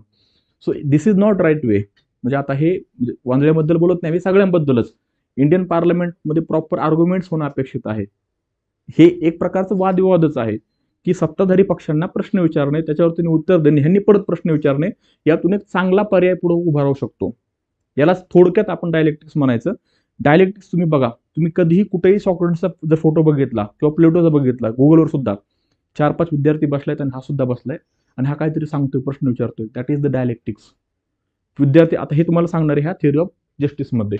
ओके, बघा आता बघा, ह्या ठिकाणी 4 कॅरेक्टर्स आपण बघणार आहोत, सेफलस, पॉलीमार्कस, थ्रेसिमार्कस आणि ग्लॅकॉन. हे 4 कॅरेक्टर्स आहेत. ओके, त्या सगळ्यात पहिले काय, सेफलस. एक आहे सेफलस. ओके,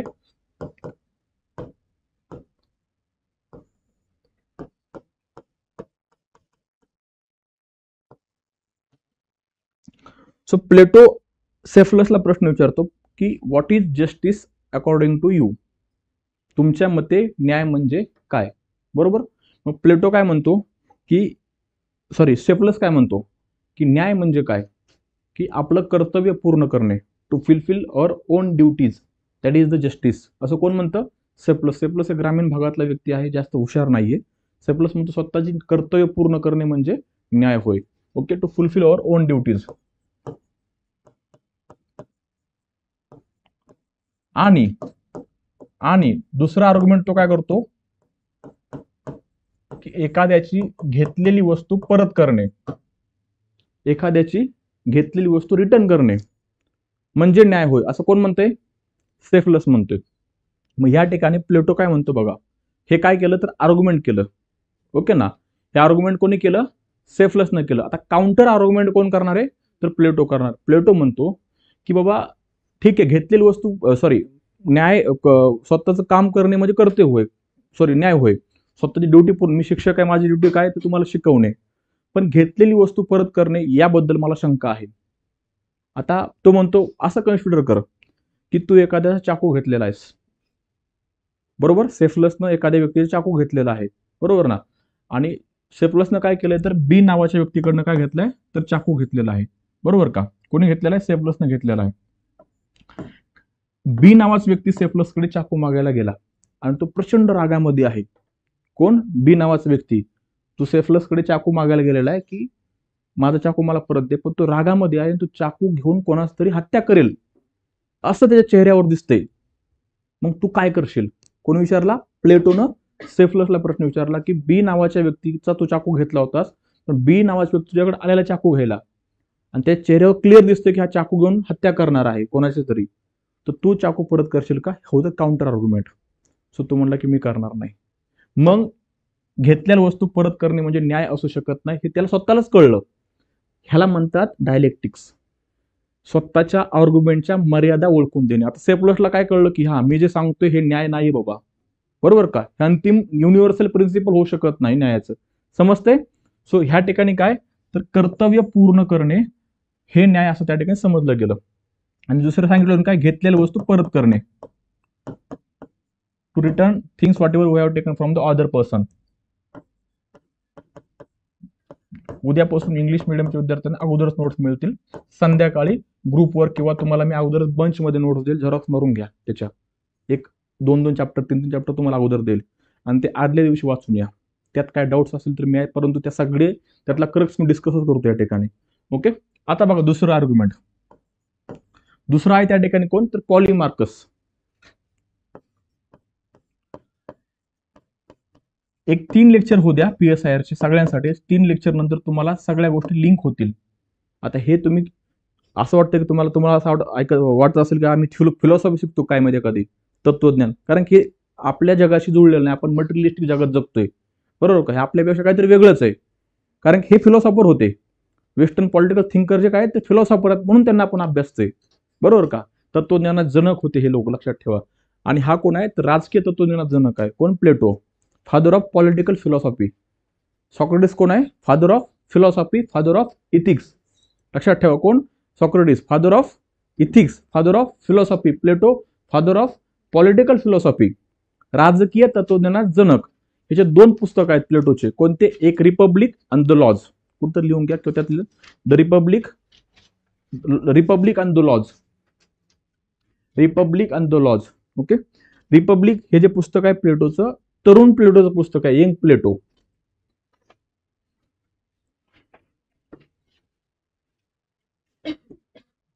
आणि द लॉज आहे ते मॅच्युअर प्लेटोचं पुस्तक आहे. तरुणपणे आपण म्हणतो ना, लात मारीन तिथं पाणी काढेल, आपल्या अंगात त्या ठिकाणी तेवढी एनर्जी असते, ऊर्जा असते. Republic and the Laws. Laws म्हणजे कायदे, LAWS, लॉज. सुमित झोप येते ना.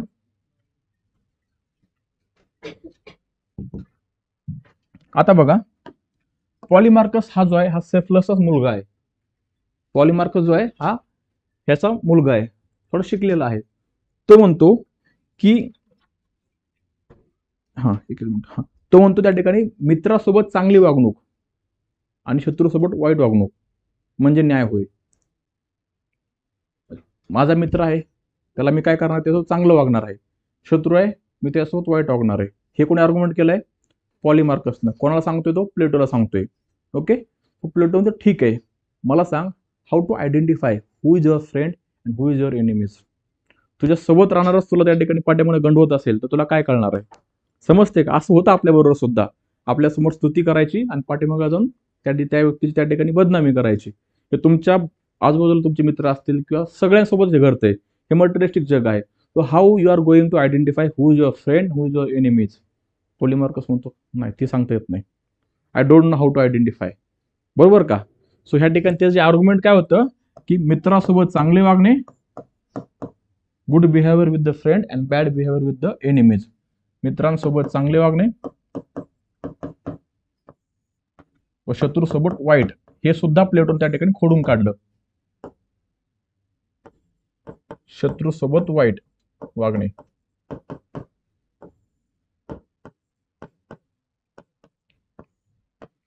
ओके. तिसरा जो कॅरेक्टर ह्यामध्ये आहे, तिसरं कॅरेक्टर आहे थ्रेसिमार्कस.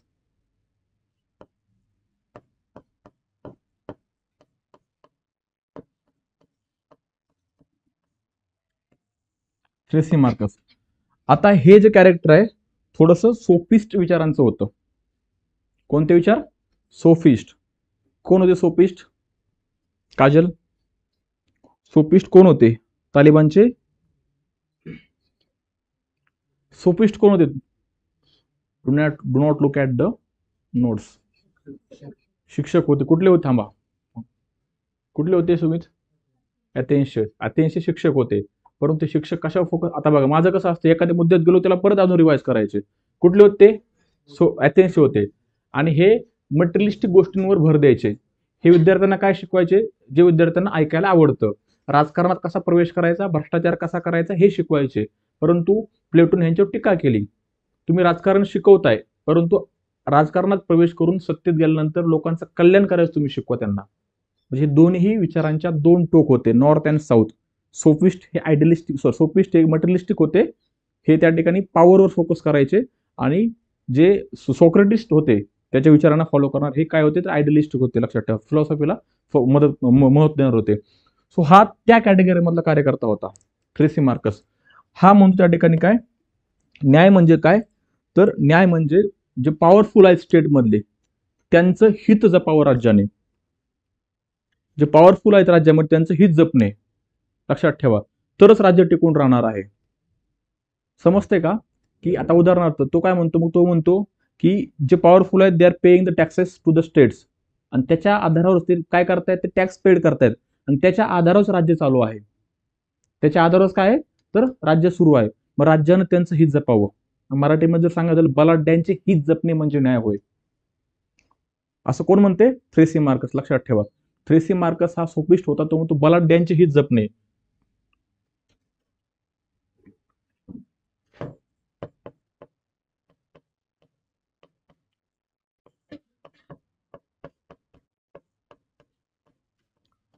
म्हणजे न्याय होय. आता ह्याला त्या ठिकाणी प्लेटो काय म्हणतो बघा, प्लेटोज काउंटर आर्ग्युमेंट. प्लेटो म्हणतो फक्त बलाढ्यांचेच नव्हे तर जे कमकुवत आहेत, weaker section of the society, त्यांचं सुद्धा राज्याने त्या ठिकाणी हित जपलं पाहिजे.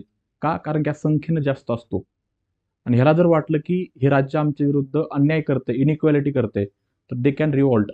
बरोबर का? ते काय करू शकतात, तर रिवॉल्ट करू शकतात. मग स्टेटमेंट कोणाचं आहे about the inequality? Yes, Aristotle. What is the statement? Everywhere inequality is cause of injustice, sorry is cause of revolution. हे आहे 2017चा प्रश्न, 20 मार्काला UPSC PSIR. ओके, हे मी वारंवार करणार आहे. सो हे म्हणतो त्या ठिकाणी काय, बलाढ्यांचे हित जपणे म्हणजे न्याय होय. ह्याला काउंटर प्लेटो काय करतो, तर सर्वांचे हित जपणे म्हणजे न्याय होय. Okay, weaker section and powerful section from the society, या दोघांचं हित जपलं पाहिजे राज्यानं, म्हणजेच न्याय, असं प्लेटो म्हणतो. ओके, आणि शेवटी काय, शेवटी आहे त्या ठिकाणी ग्लॅकॉन.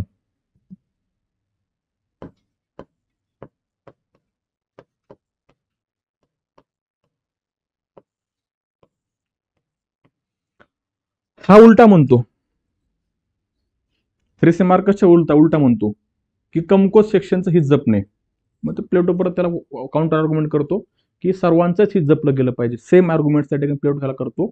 आता ह्या ठिकाणी बघा, ह्यातून कन्क्लुजन जर आपण काढलं, ह्यातून कन्क्लुजन जर काढलं तर कन्क्लुजन काय निघतंय, हा जो पॉइंट आहे,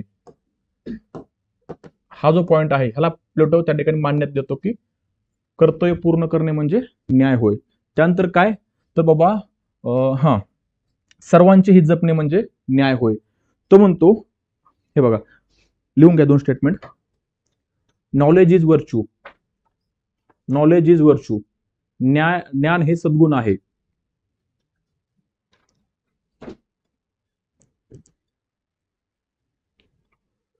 to fulfil our own duties, स्वतःचे कर्तव्य जपणे. Okay, state has to focus on the, एक मिनिट अगोदर इंग्लिश मीडियम लिहून देतो, उद्यापासून यांना नोट्स देतील. State has to focus on the all the section of the society. Okay, आता मराठीवर लिहून घ्या, न्याय हे कर्तव्य आहे,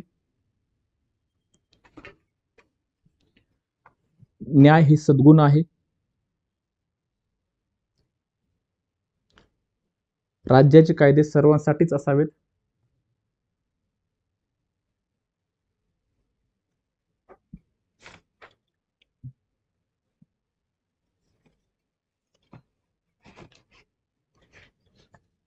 आणि प्लेटोचा एक मुद्दा प्लेटो ऍड करतो की प्रत्येकाला जे कामाची वाटणी करून दिली आहे राज्यामध्ये, प्रत्येकाला त्या ठिकाणी कामाची वाटणी करून दिली आहे. म्हणजे काय, तर जो पहिल्या गटात आहे तो काय करेल, तर राज्याचं काम करेल.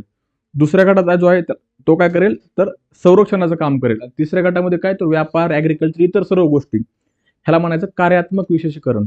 म्हणजे काय, स्पेशलायझेशन ऑफ द वर्क. प्रत्येकाचं काम प्रत्येकाने करणे. जर कोणीही कोणाच्या कामात हस्तक्षेप केला नाही तर राज्यामध्ये त्या ठिकाणी गोंधळ उडणार नाही. कार्यात्मक विशेषीकरण प्लस निर्हस्तक्षेप म्हणजे नॉन इंटरफेरन्स. ओके, कार्यात्मक विशेषीकरण म्हणजे प्रत्येकानं प्रत्येकाचं काम करणं.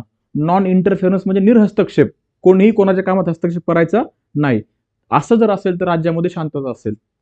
ओके, मग कार्यात्मक विशेषीकरण बरोबर प्लस निर्हस्तक्षेप. कार्यात्मक विशेषीकरण specialisation of the work plus non interference विशेषीकरण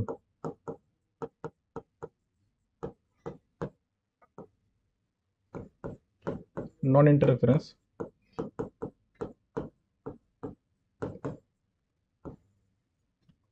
is equal to peace. Okay, हे आहे न्याय. प्रत्येकाने प्रत्येकाचं काम करणे, आपापली ड्युटी पूर्ण करणे, प्रत्येकाने आपली ड्युटी पूर्ण करणे. मग राज्याची पण ड्युटी काय असणार आहे, तर कायदे बनवणे, सर्वांसाठीच बनवणे. बरोबर आहे. त्यानंतर सैनिकाचं काम काय, तर त्या ठिकाणी राज्याला प्रोटेक्ट करणं. प्रत्येकाने प्रत्येकाचं काम करणे म्हणजे न्याय होय.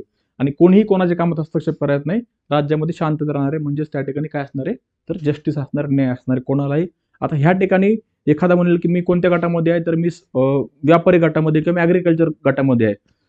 त्याची तो ज्या गटामध्ये आहे स्वतःची कॅपॅसिटी नसल्यामुळे त्या गटामध्ये आहे तो. कारण की एज्युकेशनच्या मार्फत, थेअरी ऑफ एज्युकेशनच्या मार्फत त्याची टेस्ट घेतलेली आहे आणि टेस्ट घेऊन तो त्या गटामध्ये गेलेला आहे. समजतंय का? On the basis of his or her knowledge. बरोबर. सो ह्या गोष्टी यामध्ये त्या ठिकाणी आपल्याला बघायच्या आहेत. आज जस्ट आपण इंट्रो केलंय, सुरुवात केलंय. जास्त हेवी किंवा बर्डन नको. ह्या गोष्टी परत थोडा डिफिकल्ट वाटतात. उद्या मी ह्याच्यावर अजून त्या ठिकाणी 30 मिनिटं तुम्हाला शिकवेल आणि मग पुढे जाईल. थोडं सुरुवात थोडी डिफिकल्ट आहे, थोडीशी तुम्हाला डिफिकल्ट वाटेल. आणि एकदा प्लेटो क्रॉस केला, एरिस्टॉटल थोडासा मॉडर्न वाटतो विचारामध्ये, आणि एकदा मॅकॅव्हेली सुरुवात केला तर आपण आपल्या जगामध्ये आलो आहोत, जेनजी जगामध्ये. जेनजी म्हणजे काय, तर आपल्याला समजणारं जग, मटेरियलिस्टिक जग. मग मॅकॅव्हेली फुल मटेरियलिस्टिक आहे. मॅकॅव्हेली म्हणतो की काय करायचंय, तर सत्ता पाहिजे. कशाच्या मार्फत येते हे महत्वाचं नाही, सत्ता पाहिजे. मग तुम्ही 4 लोकांना मारून आलायत की तुम्ही 4 लोकांचा खून, म्हणजे त्या ठिकाणी काय केलंय, घेणदेण नाही. पॉवर व्हॉट मॅटर्स, तर पॉवर मॅटर्स, असं मॅकॅव्हेली म्हणतो. इथून सुरुवात होते. मग हॉब्स जो आहे, हॉब्स म्हणतो की राज्य असलं पाहिजे. हॉब्स. आणि अजून एक या ठिकाणी स्टेटमेंट आहे, प्रत्येक विचारवंत हा त्या काळचं मूल असतो, अपत्य असतो. म्हणजे काय, की तो ज्या ठिकाणी वाढलेला आहे त्या ठिकाणी जी सिच्युएशन आहे, परिस्थिती आहे, त्या परिस्थितीचा त्याच्यावर इम्पॅक्ट झालेला असतो आणि त्यानुसार त्यानं वेगवेगळे सिद्धांत मांडलेले असतात. मग आता आपण जसं वाढलेलो आहोत तसं आपण विचार करतो. आपण ज्या फॅमिलीमध्ये वाढलो आहोत, जशी फॅमिलीची आपले जे एल्डर पर्सन विचार करतात तसं आपण विचार करतो. बरोबर. मग हॉब्स जो आहे, हॉब्स कोणत्या कालखंडामध्ये, तर ब्रिटिशमध्ये त्या ठिकाणी अशा युगात जगलाय जिथं पूर्णपणे अनसर्टन्सी होती, अनिश्चितता होती. माइट इज राईट, जो शक्तिवान आहे तो कमकुवत लोकांना मारायचा. मग हे सगळं हॉब्सनं बघितलं. हॉब्स काय म्हणला, की मजबूत राज्य पाहिजे, स्ट्रॉंग स्टेट पाहिजे, राज्याच्या अंतर्गत लॉज पाहिजेत, कायदे पाहिजेत, मग लोकांनी कायद्यानुसार वागलं पाहिजे. हे असं का म्हणतोय, कारण की तो ज्या कालखंडामध्ये वाढला त्या कालखंडामध्ये सिच्युएशन खूप भयंकर होती. Might is right. बरोबर का. देर वर नो स्टेट, राज्य नव्हतं. त्याचा त्या ठिकाणी प्रीमॅच्युअर बर्थ पण झालेला आहे. कोणाचा, हॉब्सचा. म्हणजे त्याच्या आईनं त्या ठिकाणी 9 महिने पूर्ण व्हायच्या अगोदरच त्या ठिकाणी 7व्या का 8व्या महिन्यात त्याला जन्म दिलेला आहे. का, कारण की कोण जगतंय का नाही अशी परिस्थिती होती, युद्ध होतं. त्यामुळे त्याला प्रीमॅच्युअर बर्थ त्याचा झालेला आहे. त्यामुळे त्या ठिकाणी तो काय म्हणतो, मी आणि भीती एकत्र जन्मलो आहोत. मी ज्यावेळेस जन्मलो त्या काळामध्ये भीती होती, वातावरण होतं. सो असे स्टेटमेंट त्या ठिकाणी मला असं वाटतं एमपीएससी पहिल्यांदा उचलू शकतं, पिक करू शकतं आणि ह्यातून ह्याचे प्रश्न बनवू शकतात. ओके. सो सुरुवात केलेली आहे. उद्यापासून इंग्लिश मिडियमच्या विद्यार्थ्यांना आपल्याला सेपरेट, सुरुवातीलाच आजच मी तुम्हाला एक थोड्या वेळानंतर नोट्स पाठवतो पूर्ण प्लेटोच्या, रीड करायच्या. उद्याचं रीड करायचं आणि एक्सप्लेनेशन मी ह्या ठिकाणी देईल. जर नाही समजलं तर हे गेल्याच्या नंतर आपण परत 10-15 मिनिटं डिस्कस करूयात. व्हॉट एव्हर पॉईंट्स जे काय तुम्हाला समजले नसतील, लेक्चर चालू असताना लिहून ठेवा साईडला. हा परत मला सरांना विचारायचा आहे. Specifically English medium student, Marathi मिडियमला नाही समजलं तरी त्यांनी विचारायचं. ओके. सो आता जे सुरुवात केलेली आहे, परत त्या ठिकाणी उद्या मेथोडॉलॉजी ऑफ द प्लेटोज बघूया एकदा, आणि थोडा अजून एकदा वाइंड अप करूया व्यवस्थित. त्या ठिकाणी आपण एकदा रिवाईज करूयात. ओके. चला इथेच थांबूयात. थोडं वेळेवर येत चला, जेणेकरून आपल्याला यामध्ये आपल्याला वेळ सुरू करता येईल. ओके. आणि जसं जसं आपण पुढे जाऊ तसं प्रॉपर 2 तास आपल्याला कंप्लीट करायचे. आज 1.5 तासच लेक्चर झाले. उद्या 2 तास, 2.25 तास प्लस त्याचे डिस्कशन. लेक्चर संपल्यानंतर पण आपण डिस्कशन करत चालू ह्याचं. ओके. तो सुरुवात झालेली आहे. आय होप तुम्ही त्या ठिकाणी व्यवस्थित फॉलो कराल शेड्यूल आणि तुम्हाला याचा 100% फायदा होईल. आणि सुरुवातीला PSIR जडच जातं. PSIR सुरुवातीला जड का जातं, कारण की हे असे आत्माबेतना सांगतात लोक आणि ते आत्मा अभ्यासाचे असते आपल्याला सुरुवातीला, आणि हे परीक्षेला येत नाही. त्यामुळे मी थोडंसं याला फास्टमध्ये घेतलं. हे गरजेचं नाही, कारण की तुम्ही PYQ बघा, PYQ सोलवर नाहीये, फक्त समजून घेण्यासाठी आपल्याला एक सिद्धांत बघायचे. ओके. काय डाऊट्स असतील तर तुम्ही विचारा मला. I am here.